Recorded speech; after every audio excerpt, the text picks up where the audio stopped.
እንኳን ለጻድቁ አባታችን አቡነ አረጋዊ ወርሃዊ የመታሰቢያ በዓላቸው በሰላም አደረሳቸው። እንዲሁም በዚች ዕለት ታስበው ለሚውሉ ቅዱሳን ዓመታዊና ወርሃዊ የመታሰቢያ በዓላቸው በሰላም አደረሳቸው። ከዚህ በመቀጠል የጻድቁ አቡነ አረጋዊ ገድል እናሰማለን። ልዩ ሶስት የሚሆን በፍጹም ምስጋና የተመሰገነ በአካል ሶስት በመለኮት አንድ የሚሆን በአገዛዝ በኃይል በስልጣን አምላካዊ ሥራዎችን በማከናወን ትክክልነት ያለው በአንድ የመለኮታዊ አነዋወር ያለ በመለኮቱ ልዩነት ወይም መነጣጠል የሌለበት መሆኑን አምነን ይቅርታና ቸርነት የባህሪው የሚሆን የሚያምኑበት ሁሉ በጎ ነገርን የሚሰጥ ሰማያትን በጥበቡ የዘረጋ ምድርን በውሃ ላይ ያጸና ለሰማያትና ለደመናት የተለያየ ሥርዓትን የሠራ በአንድነቱ በሦስትነቱ ቅድመ ዓለም የነበረ ዓለምን አሳልፎ የሚኖር አንድ አምላክ በሚሆን በአብ በወልድ በመንፈስ ቅዱስ ስም አምነን በየካቲት 14 ቀን የሚነበብ የሚጸለይ የአባታችን የብፁዕ ወቅዱስ አቡነ አረጋዊን የትሩፋቱን ዜና እናሰማለን። የብፁዕ አባታችን የአቡነ አረጋዊ ጸሎቱ በረከቱ ከወዳጁ ከሕዝበ ክርስቲያን ጋር ይሆን፣ አሜን። ከጌታችን ከኢየሱስ ክርስቶስ ልደት 524 ዓመት በኋላ በናግራን ሀገር በክርስቲያኖች በአይሁዶችና በአረማውያን መካከል ከባድ ጸብ ተነሳ። በዚያን ጊዜ ማዝሩቅ ወይም ፊናስ የተባለው የሄማርያው ንጉሥ አረመኔዎችንና አይሁዶችን ምክር እየተቀበለ ክርስቲያኖችን ፈጃቸው፣ አብያተ ክርስቲያናትን ሁሉ አቃጠለ። ከዚህ ሁሉ በፊት ከሃዲው ንጉሥ ክርስቲያኖችን የናግራንን ሰዎች ክርስቶስን ብትክዱት ሕይወታችሁ ይጠበቃል፣ ማንኛውም መከራና ስቃይ ወይም ጥፋት ሊያገኛቸው አይችልም አላቸው። እነዚህም ቅዱሳን ሰማዕታት ግን በአምላክነቱ አምነን በስሙ የተጠመቅን እኛ ክርስቶስን ልንክደው አንችልም ሲሉ በታላቅ ቃል ጮኹ። ዳግመኛም ይህ አላዊ ንጉሥ አምላካችን የምትሉት ክርስቶስ ከእጅ የሚያድናችሁ ይመስላችኋልን? ከዚህ ከሚያስፈራና ከሚያስደነግጥ ስቃይና መከራ ሊያወጣችሁ ይቻለዋልን?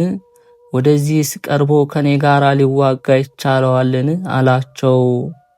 እነዚህንም ቅዱሳን የዚህ የአላዊ ንጉሥ አነጋገር አላስደነገጣቸውም ወይም አላስፈራቸውም። ይልቁንም በመታበዩና በመታጀሩ ሕሊናቸው ስለተነካ በክርስቶስ እምነታችን የጸና ነው አሉ። እሱ ራሱ በነፍስና በሥጋ ላይ ለመፍረድ ሥልጣን ያለውን ፍሩት እንጂ በሥጋችሁ ላይ የሞት ፍርድ የሚፈርዱትን አትፍሯቸው ሲል በቅዱስ ወንጌል ነግሮናልና፣ ስለዚህ ስለ ክርስቶስ ስም መሞትን አንፈራም አሉት።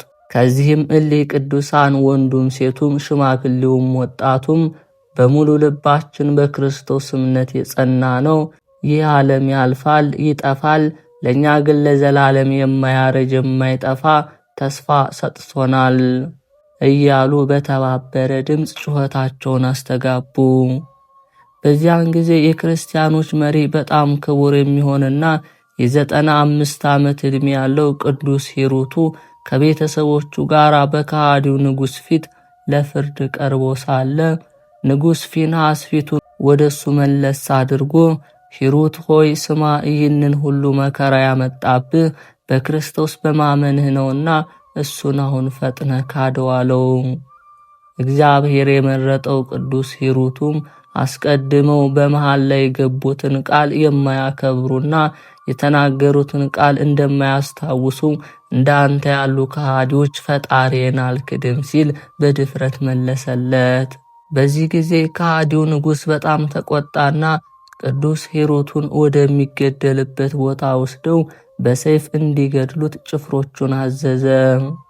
ክርስቲያኖችንም አባታቸው ወይም መሪያቸው ቅዱስ ሂሩቱ የከሃዲው ንጉሥ ጭፍሮች ወደሚገደልበት ሲወስዱት ባዩ ጊዜ አባታችን ቅዱስ ሂሩት ሆይ ከሞት የሙሽርነት ሰርግ አትለየን፣ እኛ በክርስቶስ አምነን ካንተ ጋር መሞት ይገባናልና አሉ።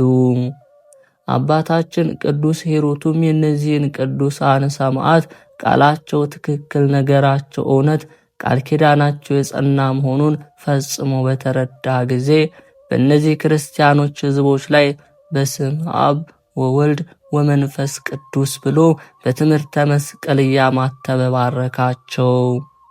ከዚህ በኋላ ቅዱስ ሂሩቱ በንጉሥ ፍርድ ምንም ሳይፈራ በሃይማኖቱ እንደጸና ከቤተሰቦቹ ጋር አንገቱን በሰይፍ ተቆርጦ ሞተና በሰማዕትነት ክብር ተቀዳጀ። በዚህ ጊዜ ድማ የምትባል ሴት በንጉሱ ጭፍሮች ተይዛ ተገደለችና ከሱ ጋር ሰማዕትነት አረፈች። እነዚህም ቅዱሳን ሰማዕታት እጃቸው የኋሊት ታስሮ ሳለ እንደዚሁ በራሳቸው በትምህርተ መስቀል አማተቡ። በዚያ ጊዜ የአረማዊ ንጉሥ ከሱ ጋር ያለ ፍርሃት በድፍረት በመነጋገራቸው በእነዚህ ቅዱሳን ላይ እጅግ ተቆጣ። ስለ ሃይማኖታቸው ጽናትና ስለ ልባቸው ጭካኔ ልቡ በቅናት እንደ እሳት ነደደ። ከንዴቱም የተነሳ ሰፊና ጥልቅ የሆነ ጉድጓድ ቆፍረው በውስጡ እሳት ያነዱ ዘንድ አዘዘ። ከዚህም እሊህ ቅዱሳን ፈጣሪያቸው ክርስቶስን አንክድም በማለታቸው በጉድጓድ ውስጥ በእሳት ተቃጥለው እንዲሞቱ ፈረደባቸው። ለክርስቶስም በእሳት ተቃጥለው ሞቱ። እነዚህም ብዙዎቹ የናግራን ክርስቲያኖች የሚገደሉበት ጊዜ ረዳቶቻቸውንና የቁስጥንጥንያን የኢትዮጵያ ነገሥታትንም ስም በጸሎታቸው እያነሱ በሰማዕትነት ሞቱ። እነዚህም በግፍ የተገደሉት ክርስቲያኖች ቁጥራቸው 20 ሺህ ነው። ዳግመኛም ይሄው አላዊ ጨካኝ ንጉሥ ፊንሐስ የኤጲስቆጶሱን የጳውሎስን አጽም ከመቃብር አስወጥቶ በእሳት አቃጠለው። እንዲሁም ክርስቲያኖች ካሉበት እያሳደደ በእሳትና በሰይፍ አጠፋቸው። ከጥቂት ጊዜ በኋላ የቁስጥንጥንያው ሊቀ ጳጳስ ጢሞቴዎስ በናግራን ሀገር ስለተፈጁት የክርስቲያን ወገኖች በግፍ የተጨፈጨፉበትን መልእክት የያዘች ደብዳቤ ወደ ኢትዮጵያ ወይም ወደ አክሱም ንጉሥ ወደ አጼ ካሌብ ላከ። ኢትዮጵያዊ ንጉሠ ነገሥት አጼ ካሌብም ከወርቅ በተሰራው ዙፋኑ ላይ ተቀምጦ ልብሰ መንግስቱን ለብሶ በዙፋኑ ዙሪያ የጦር አለቆቹና መኳንንቶቹ አጅበውት ወይም ከበውት ሳለ የሊቀ ጳጳሱ መልእክተኞች ወደ እርሱ ደርሰው የመልእክቱን ደብዳቤ አስረከቡ። ንጉሥ አጼ ካሌብም የመልእክቱን ደብዳቤ ተቀብሎ ነገሩን ወይም ትርጉሙን ከተረዳ በኋላ መልእክተኞቹን ወደ ሀገራቸው በሰላም አሰናበታቸው። የብፁዕ አባታችን የአቡነ አረጋዊ ጸሎትና በረከቱ በወዳጁ ሕዝበ ክርስቲያን ላይ ይኖር አሜን። በዚያን ጊዜ በኢትዮጵያ ንጉሠ ነገሥት አጼ ካሌብ ወደ አባታችን ብፁዕና ቅዱስ የሚሆን ወደ አቡነ አረጋዊ እንዲህ ሲላከለት፣ ይህ ፊንሐስ የተባለ አረማዊ የናግራንን ሰዎች ደም ያፈሰሰ ቤተ ክርስቲያንን የመዘበረና ያጠፋ ፍጹም የእግዚአብሔር ጠላት ወደሚሆን ሄጄ እዋጋው ዘንድ ተዘጋጅቻለሁ። ሊቀ ጳጳሱ ጢሞቴዎስም የናግራን ሰዎችና የሰማዕታቶቿንም ደም ተቀበል ሲል ወደ እኔ ልኮብኛልና፣ ስለዚህም አባቴ ሆይ አንተም በበኩልህ ጸሎት አድርግልኝ። የጻድቅ ጸሎት ትራዳለች፣ ኃይልንም ታሰጣለች፣ በጠላት ላይ ድልን ታቀዳጃለችና ሲላከበት።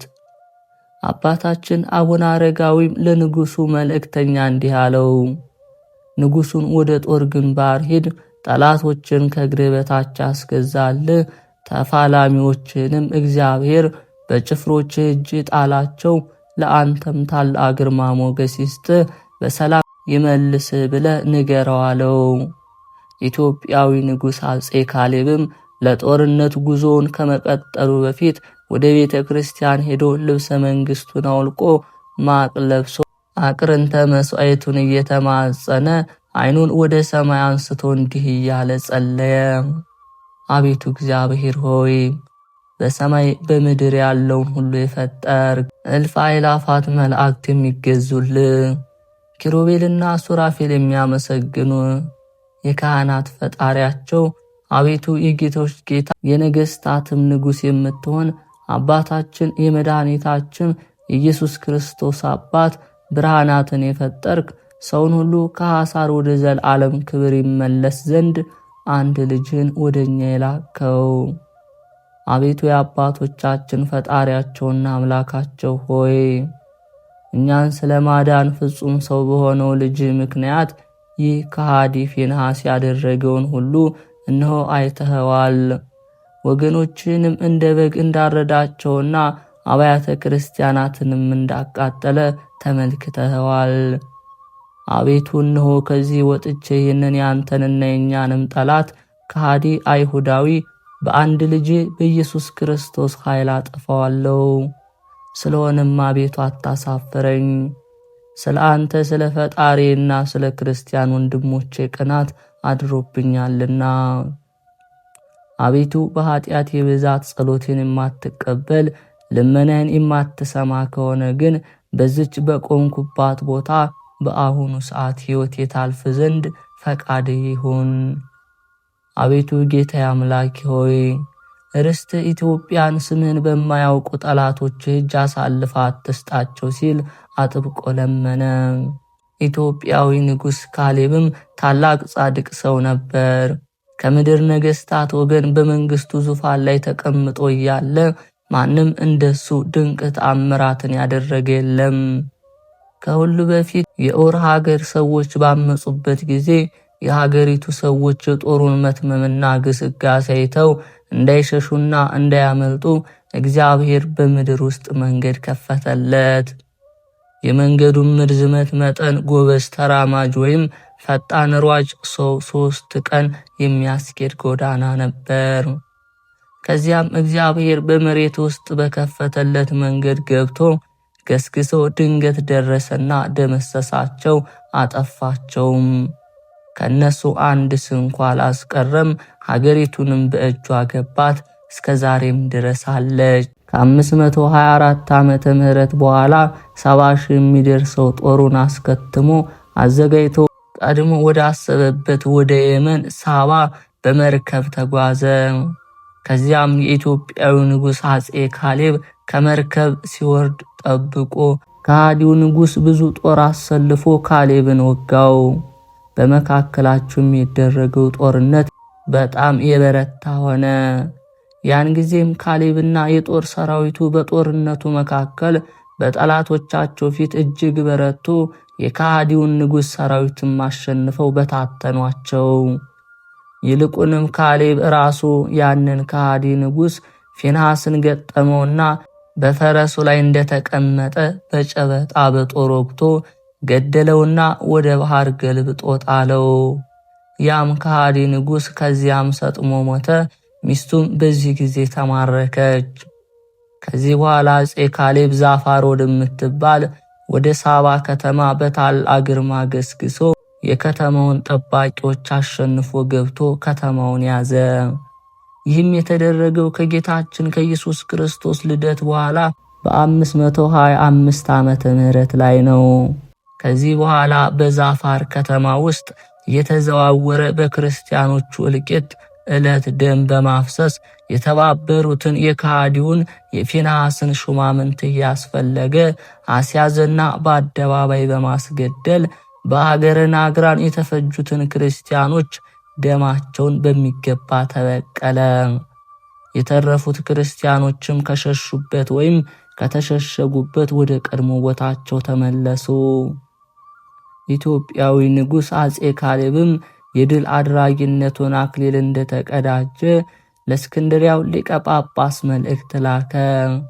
ሊቀ ጳጳሱም ቁስጥንጥንያ ንጉሥ ይህንኑ የደስታ መልእክት አስተላለፈና በሁሉም ዘንድ ታላቅ ደስታ ተደረገ።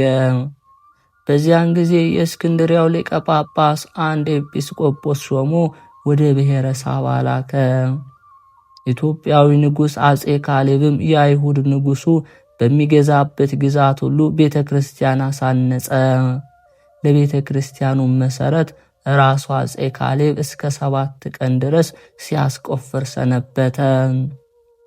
ከዚያም በዓል አድርጎ እግዚአብሔርን አመሰገነው።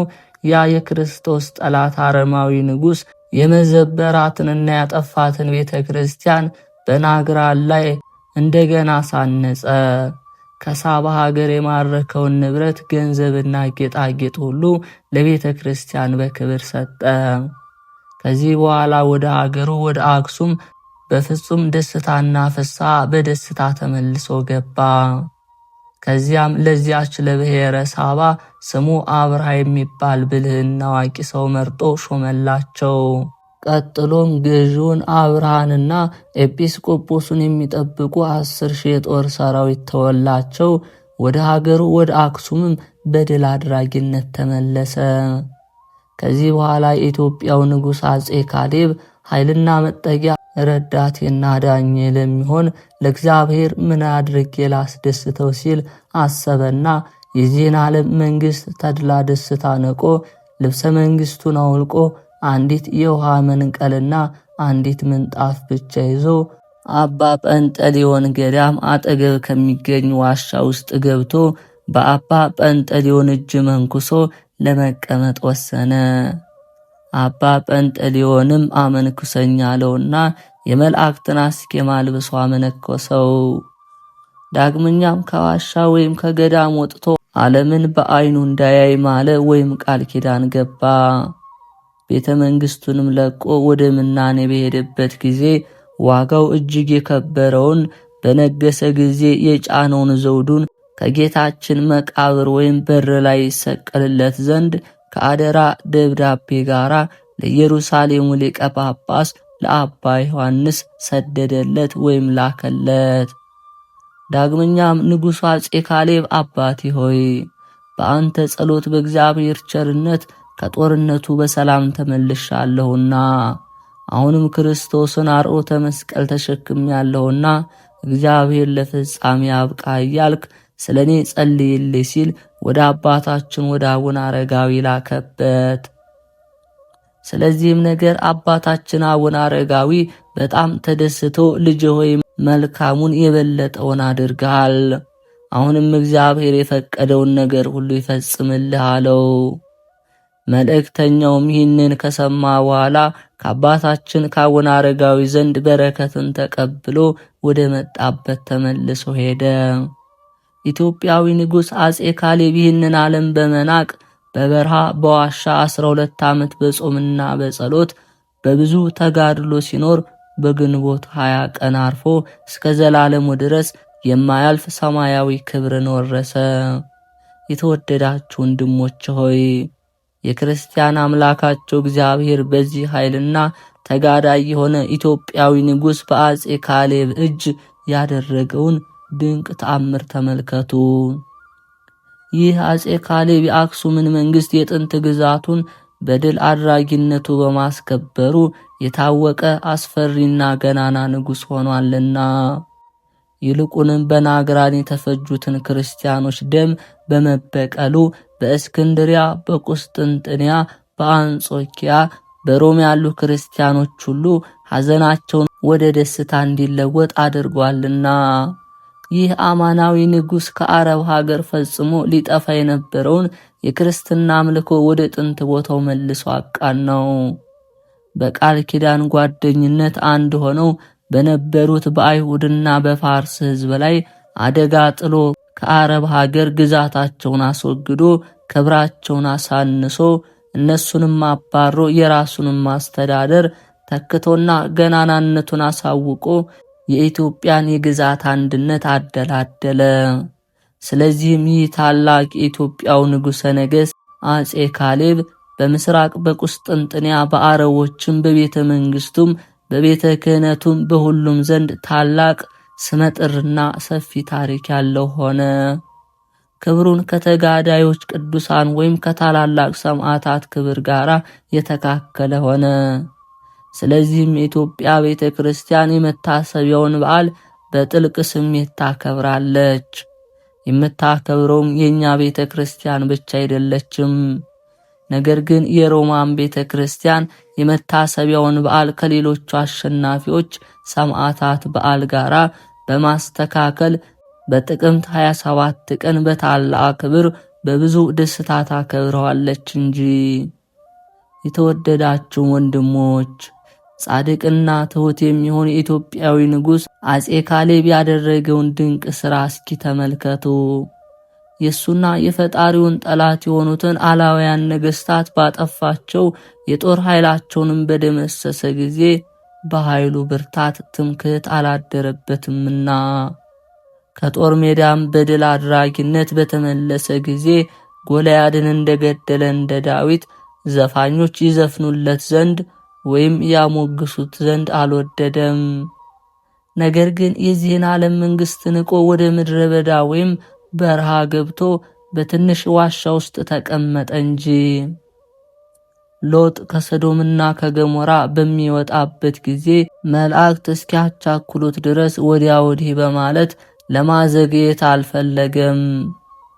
የጨው አምድ እንደሆነችው እንደ ሎጥ ሚስት ክብሩን በማሰብ ፊቱን ወደ ኋላው አልመለሰም።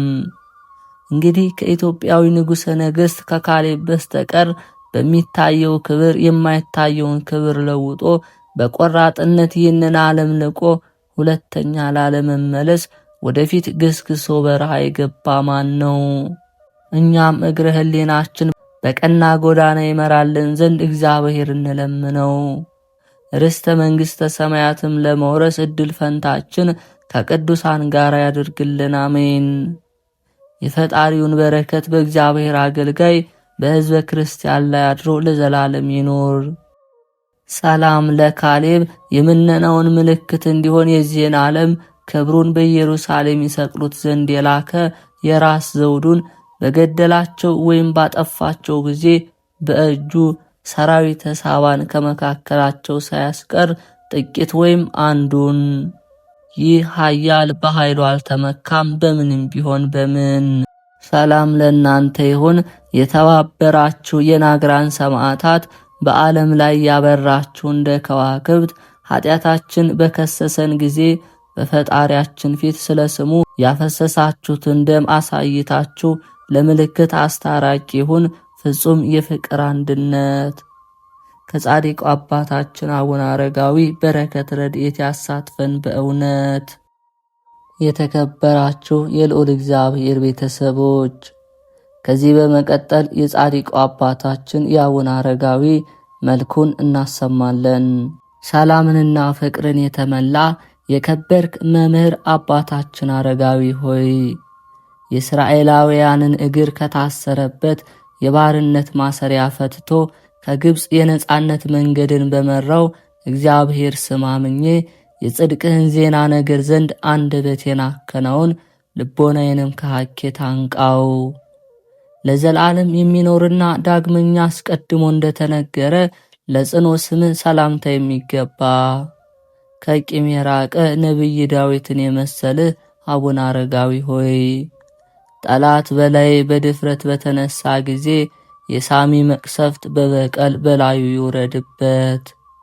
ከበደልና ከርኩሰት የተነሳ ንጹሐት ሆነው ሞገስን ለተጎናጸፉ የራስ ጸጉሮች ሰላምታ የሚገባ የአማላጅነት ክንድ እንደ አንበሳ ኃያል ሆንክ አቡነ አረጋዊ ሆይ፣ ጸብን የሚወድ የጠላት የራስ እንደ ዱር ሸንበቆ ይድቀቅ።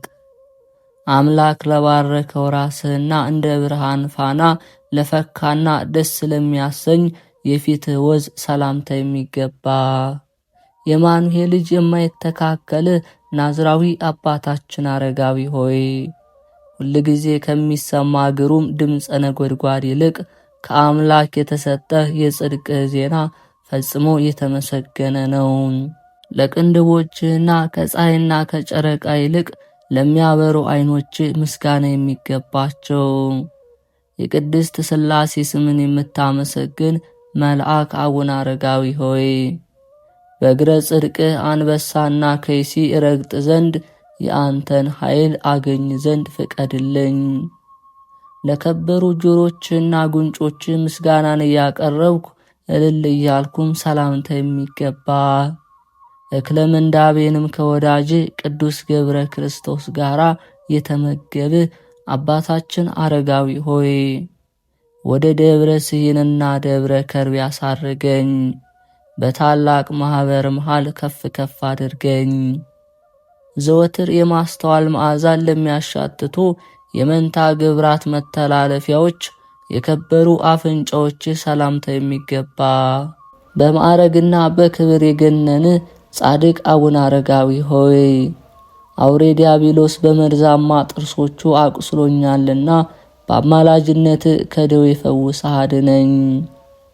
እንደ አበባ የሚያስደስት ባለሟልነትን ለተመሉ ከንፈሮች ፈጽሞ ከንቱን ላልተናገረ አፍ ሰላምታ የሚገባ አራቱን ማዕዘን ዓለም በአማላጅነት ኃጢአትን የምታስምር ጻድቅ አባታችን አረጋዊ ሆይ ቅን ልቦናን አድለኝ፣ የማይጎድል ምሉ ዕውቀትንም ስጠኝ። እንደ አእናቁ የልብስ ጌጦች ደስ ለሚያሰኙ ጥርሶችና ያነጋገሩ ጣዕም እጅግ ለከበረ አንደበትህ ሰላምታ የሚገባ በክርስቶስ ፍቅር የተመላ ጻድቅ አባታችን አረጋዊ ሆይ ከጥላች የሚገኘው ትካዜ ብቻ ነውና ከጸብና ከክርክር በየዕለቱ አርቀኝ።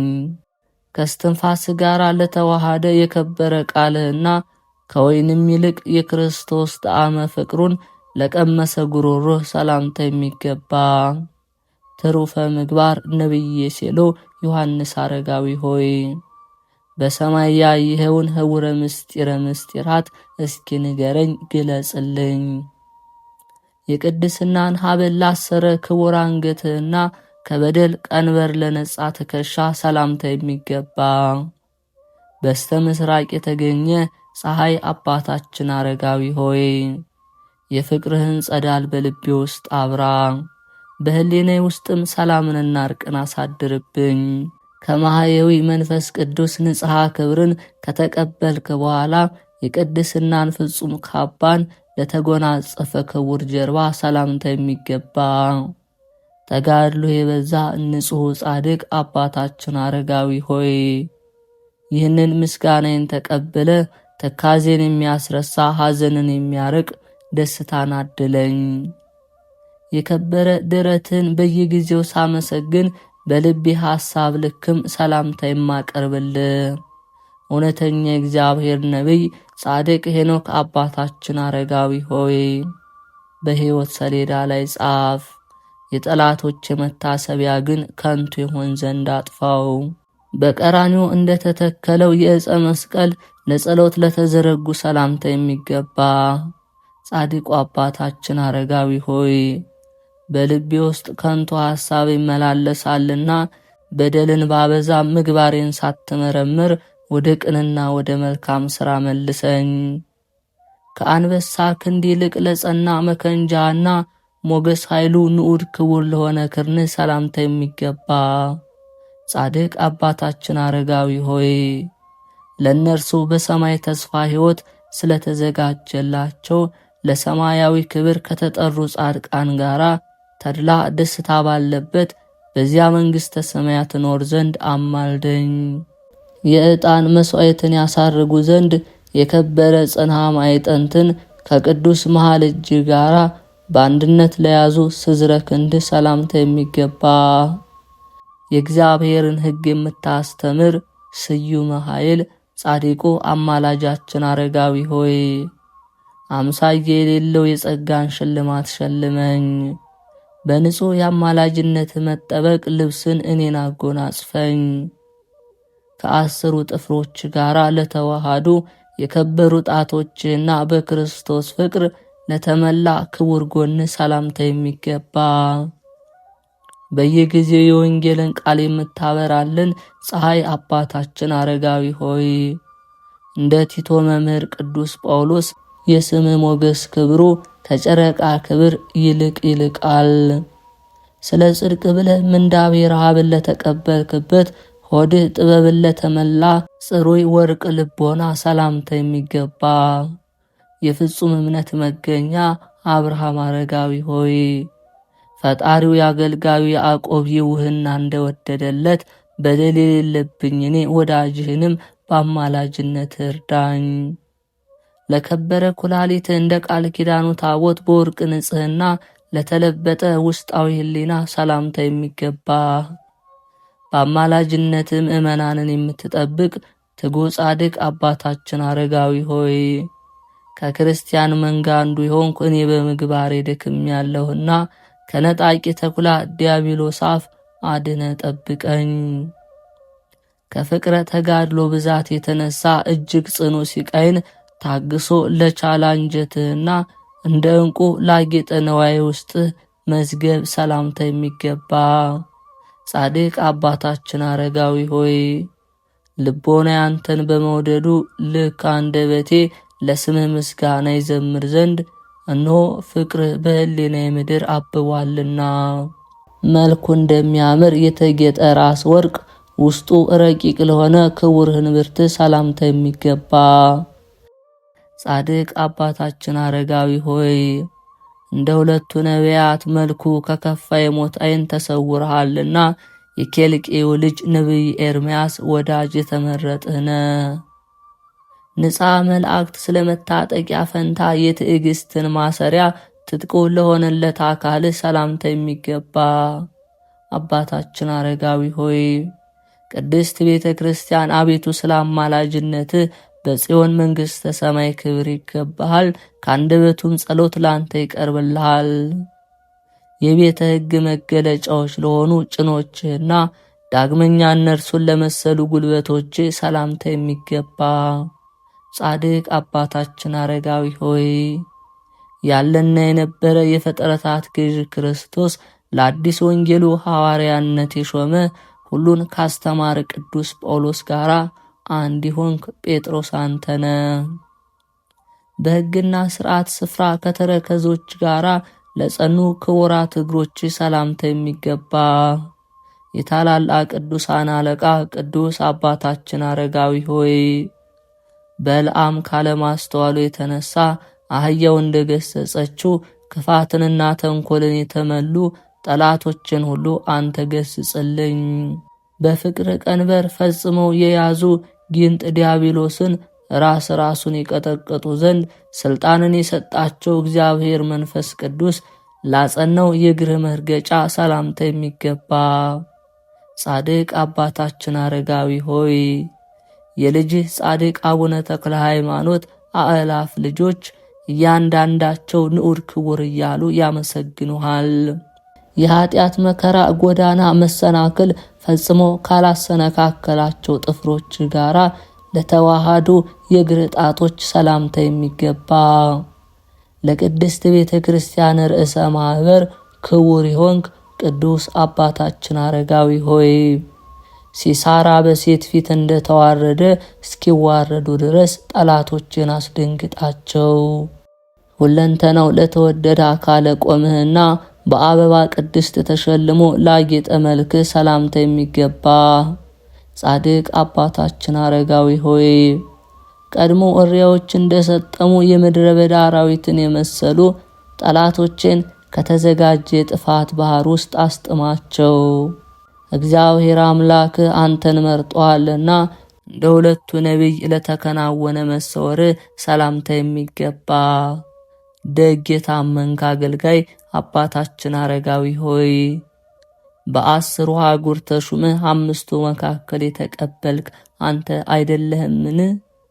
በእግዚአብሔር አምላክ ፍጹም ጥበብ ማንም ወደማያውቀው ሰማያዊ ስፍራ ለተከናወነ መሰወር ሰላምታ የሚገባ ጻድቅ አባታችን አረጋዊ ሆይ በታላቅ ጉባኤ የአማላጅነትን ገናናነት እመሰክራለሁና በየዘመኑ እኔን መጎብኘትን ችላ አትበል።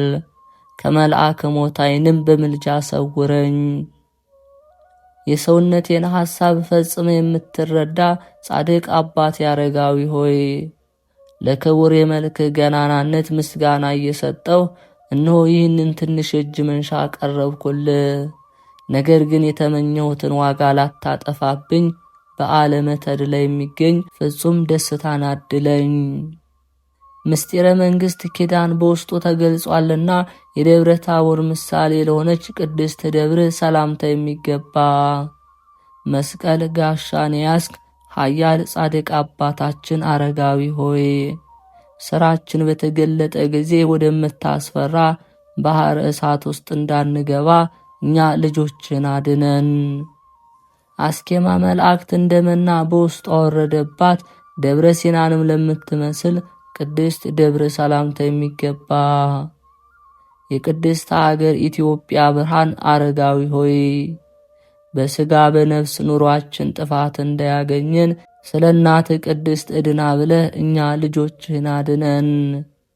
የምስጉን ጻድቅ አባ አንጦንስና በተጋድሎ የኖረ የአባ መቃርስ ደቀ መዝሙር ሰማያዊ ሰው ምድራዊ መልአክ ጻድቅ አባታችን አረጋዊ ሆይ የነጻነት ምድር ኢትዮጵያ የድንቅ ሥራህን ብዛት አይታ ደስ በሚያሰኝ ቃለ መሐሌት አረጋዊ እንደ ፀሐይ አበራ እንደ ኮከብ ደመቀ እያለች ታመሰግንሃለች። ለጸሎት እንደ ምሰሶ ተተክለ እንደ ብርሃን ድንኳን እጆችን የዘረጋ እንደ ቅዱስ ጴጥሮስም ወንጌልን የሰበክ ጽኑ መስተጋድል ጻድቅ አባታችን አረጋዊ ሆይ ሰላምታ ይገባሃል።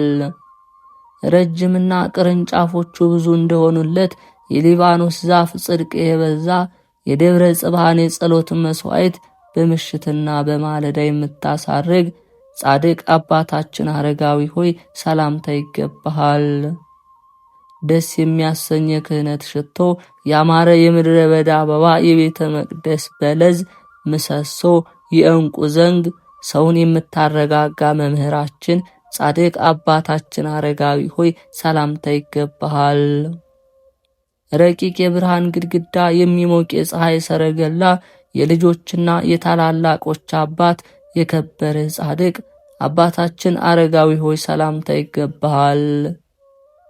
ወልደ እግዚአብሔር ክርስቶስ በሁለት ዓሣና በ5 እንጀራ 5000 ሰዎችን እንዳጠገበ በየዓመቱ በረከትን የምታድል ጻድቅ አባታችን አረጋዊ ሆይ ላንተ ደቀ መዝሙርም ሰላምታ ይገባሃል። ጤናና ሰላምን ስጠን የምንልህ መምህራችን ጻድቅ አረጋዊ ሆይ ዳግመኛ ሰላምን አድለን ዘወትር የሚጠብቀን ጸሎትህ ከኛ ጋር ይሆንልን ዘንድ ሰላምታ ይገባሃል። አቤቱ የጻድቁ አባታችን አረጋዊ አምላክ ሆይ ከመከራ ሥጋ ከመከራ ነፍስ ዘወትር በየጊዜያቱና በየሰዓቱ ጠብቀን ለዘላለሙ አሜን። የካቲት 14 ስንክሳር። አንድ አምላክ በሆነ በአብ በወልድ በመንፈስ ቅዱስም የካቲት 14 በዚች ቀን የእስክንድርያው ሊቀ ጳጳሳት የከበረ አባ ቄርሎስ አረፈ። እርሱም ለአባቶች ሊቃነ ጳጳሳት 75ኛ ነው። ይህም አባት ፍዩም ከምትባል ሀገር ነው። በእርሷም ቅስና ተሹሞ ኖረ። ከዚህ በኋላ ከዚያ ለቆ ከምስር ከተማ ውጭ ወደሆነች የኢትዮጵያውያን የጉድጓድ ውሃ ወዳለበት ወደ ቅዱስ ፊቅጦር ገዳም ደረሰ። በውስጡም ታላቅ ተጋድሎን እየተጋደለ ብዙ ዘመናትን ኖረ። የእውቀቱና የቅድስናው ዜና በተሰማ ጊዜ ያለ ውዴታው ይዘው በእስክንድርያ ሀገር ሊቀ ጵጵስና ሾሙት። መንጋውንም በበጎ አጠባበቅ ጠበቀ። በቁርባንና በጸሎት ጊዜ በቤተ ክርስቲያን ውስጥ ሊሰሩት የሚገባቸውን ለካህናት ሥርዓትን ሠራ። በሹመቱም 7 ዓመት ከ9 ወር ከ27 ቀን ኖሮ በሰላም አረፈ። ለእግዚአብሔር ምስጋና ይሁን፣ በረከቱን ከኛ ጋር ትኑር ለዘላለሙ አሜን። ቅዱስ ሳዊሮስ ዘአንጾኪያ። በዚች ቀን ሃይማኖታቸው ለቀና ምእመናን መምህራቸው የሆነ የአንጾኪያው ሀገር ሊቀ ጳጳሳት የከበረ አባ ሳዊሮስ አረፈ። የዚህም ቅዱስ ዘመዶቹ ከሮሜ ሀገር ናቸው። አባቱም ስሙ ሳዊሮስ የሚባል ኤጲስቆጶስ ነው። እርሱም ስለ ንስጥሮስ በኤፌሶን ከተማ ጉባኤ በሆነ ጊዜ ከ200 አባቶች ኤጲስቆጶስነት ጋር መጣ። በዚያም እንዲህ የሚለውን ራእይ አየ። ካንተ የሚወለድ ልጅ ስሙም እንደ ስም ሳዊሮስ ተብሎ የሚጠራ እርሱ የቀናች ሃይማኖትን ያጸናታል። ይህም ኤጲስቆጶስ ባረፈ ጊዜ ልጁን ሳዊሮስ ብለው ጠሩት። ከቤተ ክርስቲያን ውጭ የሆነውን ጥበብን ሁሉ ተማረ። ከመምህሩም ወጥቶ ወደ አንድ ቦታ ሲጓዝ በዋሻ ራሱን እስረኛ አድርጎ የሚኖር ጻድቅ ሰው ተገናኘው። በእርሱም ደስ ብሎት የአንጾኪያ ሊቀ ጳጳሳት ሃይማኖታቸው ለቀና ምእመናን መምህራቸው የሆንክ ሳዊሮስ ሆይ መምጣት መልካም ነው አለው። ሳዊሮስንም ከቶ ሳያውቀው በስሙ በጠራው ጊዜ የሚያደርግለትንም ከመሆኑ አስቀድሞ በመናገሩ አደነቀ። ከዚህ በኋላ ሳዊሮስ በትሩፋት በመስራት አደገ። መልካም ስም አጠራሩና ዜናው ተሰማ። በአባ ሮማኖስም ገዳም መንኩሶ ታላቅ ተጋድሎን ተጋደለ። ለትሩፋትም ሥራ እጅግ የተጠመደ ሆነ።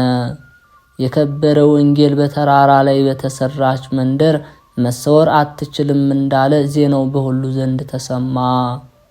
የአንጾኪያ ሊቀ ጳጳሳትን ባረፈ ጊዜ አዋቂዎች ኤጲስቆጶሳት ይህንን የከበረ ሳዊሮስን ይሾሙት ዘንድ ተስማምተው ያለ ውዴታ ወስደው በአንጾኪያ ሀገር ላይ ሊቀ ጵጵስና ሾሙት። በሹመቱም እስከ ዓለም ዳርቻ ያለች ቤተ ክርስቲያን ብርሃን ሆነላት። በሀገሮች ሁሉ ወዳሉ መናፍቃን ከሃዲያን ትምህርቱ በሚደርስ ጊዜ ሁለት አፍ እንዳለው ስለታም ሰይፍ ስራቸውን ይበጥሳልና። ከጥቂት ቀኖች በኋላ አማኒው ንጉሥ ሞቶ በእርሱ ፈንታ ስሙ ዮስጥንያኖስ የሚባል መናፍቅ ነገሰ። ንግስቲቱ ሚስቱ ግን ሃይማኖቷ የቀና ነው። ስሟም ቲዮድራ ይባላል። ንጉሱም የኬልቄዶን ወደሆነች ወደ ረከሰች ሃይማኖቱ ይህንን የከበረ አባት ያስገባው ዘንድ ያስፈራራው ነበር። እርሱ ግን ፈርቶ አይታዘዝለትም። ቁጣውንም የሚፈራ መስሎት በእርሱ ላይ አብዝቶ ተቆጣ። ቁጣውንም ባልፈራ ጊዜ በስውር ሊያስገድለው መከረ። ንግስቲቱም አውቃ ከንጉሱ ፊት ይሸሽ ዘንድ ሊቀ ጳጳሳቱን መከረችው። እርሱም በስውር ወጥቶ ገለል አለ። እግዚአብሔር የዚህን አባት ሞት አልፈቀደምና ስለ ምእመናን ጥቅም ጠበቀው። በአንድ ተራ መነኩሴ አምሳል ሆኖ በቦታዎችና በገዳማት የሚዘዋወርና ምእመናንን የሚያጠነክር ሆነ። ስካ በሚባል ሀገርም ስሙ ዶርታኦስ ከሚባል ደግ ምእመን ባለጸጋ ሰው ዘንድ ተቀምጦ ሳለ ጌታችን ኢየሱስ ክርስቶስ በእጁ ድንቅ ተአምራቶችን አደረገ። ስካ ከተባለ ሀገርም እስካረፈ ድረስ በቀናች ሃይማኖቱ ይጸኑ ዘንድ ሁሉንም ያስተምራቸው ነበር። ከዚህ በኋላ ወደ ዝጋግ ገዳም አፈለሱት። ለእግዚአብሔር ምስጋና ይሁን፣ እኛንም በጸሎቱ ይማረን፣ በረከቱም ከኛ ጋር ትኑር አሜን። የካቲት 14 የሚከበሩ ዓመታዊ ቅዱሳን በዓላት፦ ቅዱስ ሳዊሮስ ዘአንጾኪያ፣ ቅዱስ ቄርሎስ ሊቀ ጳጳሳት፣ አባ ያዕቆብ ሊቀ ጳጳሳት፣ ቅዱስ ዳርዮስ፣ ቅድስት ሊድና። ወርሃዊ ቅዱሳን በዓላት፦ አቡነ አረጋዊ፣ ቅዱስ ገብረ ክርስቶስ መርአዊ፣ ቅዱስ ፊልጶስ ሐዋርያ፣ ቅዱስ ሙሴ የእግዚአብሔር ሰው፣ ቅዱስ ስምዖን ገዳማዊ፣ አባ ዮሐንስ ጻድቅ፣ እናታችን ቅድስት ነሳሂት። ለቅዱሳን አንድ ጊዜ ፈጽሞ ስለተሰጠ ሃይማኖት እንድትጋደሉ እየመከርኳችሁ እጽፍላችሁ ዘንድ ግድ ሆነብኝ። ሐዋርያው ይሁዳ መልእክት ምዕራፍ 1 ቁጥር 3። የተከበራችሁ የልዑል እግዚአብሔር ቤተሰቦች፣ የማህደር ሚዲያ ተከታታዮች ይህንን መንፈሳዊ ቻናል ቪዲዮውን ላይክ በማድረግ በምትችሉት መጠን ሰብስክራይብን በማድረግ መንፈሳዊ ድጋፋችሁ አይለየን እንላለን። ጾሙም የድህነት የበረከት አምላካችን እግዚአብሔር ያድርግልን።